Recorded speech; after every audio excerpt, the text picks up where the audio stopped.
മാന്തർമ്മ ചാനലിലേക്ക് സ്വാഗതം. ഇന്ന് നമ്മളൊരു സോങ് റിയാക്ഷനാണ് ചെയ്യാൻ പോകുന്നത്. നമ്മുടെ പെഡ്ഡി എന്ന് പറയുന്ന സിനിമയാണ്. നമ്മുടെ രാംചരൺ നായകനായ ബുജ്ജി ബാബു സന എന്ന് പറയുന്ന ഡയറക്ടർ സംവിധാനം ചെയ്ത സിനിമയാണ്. ഇതിൽ നായികയായിട്ട് വരുന്ന ജാൻവി കപൂറും പിന്നെ ഒരു പ്രധാന വേഷത്തിൽ നമ്മുടെ എല്ലാവരെയും ശിവരാജ് കുമാറും വരുന്നുണ്ട്. അപ്പം ഈ ഒരു സോങ്ങിലേക്ക് വരുവാണെങ്കിൽ ഒരു നൈസായിട്ടുള്ളൊരു സോങ്ങാണ്.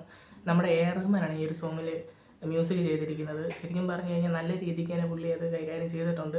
പിന്നെ പാടിയിരിക്കുന്നതാണെങ്കിലും നല്ല രീതിക്ക് തന്നെ വന്നിട്ടുണ്ട്. നമ്മുടെ രാംചരൻ്റെ സ്റ്റെപ്പും കാര്യങ്ങളൊക്കെ ആണെങ്കിൽ ഈ ഒരു പാട്ടിൽ എറിച്ച് നിൽക്കുന്നൊരു സംഭവമായിരിക്കും. ഈ ഒരു സോങ്ങിനേക്കാളും കൂടുതലും ആ ഒരു പുള്ളിയുടെ സ്റ്റെപ്പുകൾ കുറച്ചുകൂടെ ക്ലിക്കാകാൻ സാധ്യതയുള്ള സാധനമാണെന്ന് തോന്നുന്നു. ഇതിലെല്ലാം അങ്ങ് ഒത്തിരി കാണിച്ചിട്ടില്ലെങ്കിലും നൈസായിട്ട് പുള്ളി അത് ഹാൻഡിൽ ചെയ്തിട്ടുണ്ട്. ഉറപ്പായിട്ട് ഫുൾ വീഡിയോ സോങ്ങിൽ കാണുന്ന ഒരു വേറൊരു റേഞ്ചിലുള്ളൊരു ഡാൻസ് ആയിരിക്കും പുള്ളിയുടെ. നമുക്കെല്ലാവർക്കും അറിയാം രാംചരൻ്റെ ഒരു ഫ്ലെക്സിബിലിറ്റിയും കാര്യങ്ങളൊക്കെ നമുക്കറിയാം. പുള്ളി കിടലിനായിട്ട് ഡാൻസ് ചെയ്യുന്നൊരു മനുഷ്യനാണ്. എന്തായാലും ഓവറോൾ നോക്കുമ്പോൾ അത്യാവശ്യം നല്ലൊരു സോങ് തന്നെയാണ്. റിപ്പീറ്റ് വാല്യൂ നല്ലതായിട്ട് നമ്മൾ കേട്ട് ഒത്തിരി ഇഷ്ടപ്പെടുന്ന രീതിക്കത്തെ ഒരു സോങ്ങാണ്. എന്തായാലും ഈ ഒരു സിനിമ റിലീസാകാൻ പോവാണ്. എന്തായാലും നല്ലൊരു പടമായിട്ട് നമ്മൾ ആഗ്രഹിക്കുന്നു. നമ്മൾ ഈ ഒരു സിനിമ കണ്ടിട്ട് അതിൻ്റെ റിവ്യൂ എന്തായാലും ഇടുന്നതായിരിക്കും. എന്തായാലും ഈ സോങ് കൊള്ളാം, നല്ലൊരു സോങ്ങാണ്. നിങ്ങൾ ഈ ഒരു സോങ് കണ്ടിട്ടുണ്ടോ? നിങ്ങൾക്ക് ഈ സോങ് ഇഷ്ടപ്പെട്ടുണ്ടെങ്കിൽ നിങ്ങൾ കമൻറ്റ് ചെയ്യുക.